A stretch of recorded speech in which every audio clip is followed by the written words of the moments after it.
कैलाशपति शिव शंकर, तुम हो भोले दया के सागर। तुम कैलाशपति शिव शंकर, तुम हो भोले दया के सागर।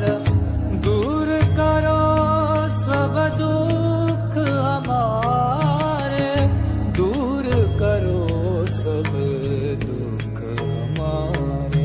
शंभो शंकर नमः शिवाय, गिरिजा शंकर नमः शिवाय। आदिदेव तुम नमः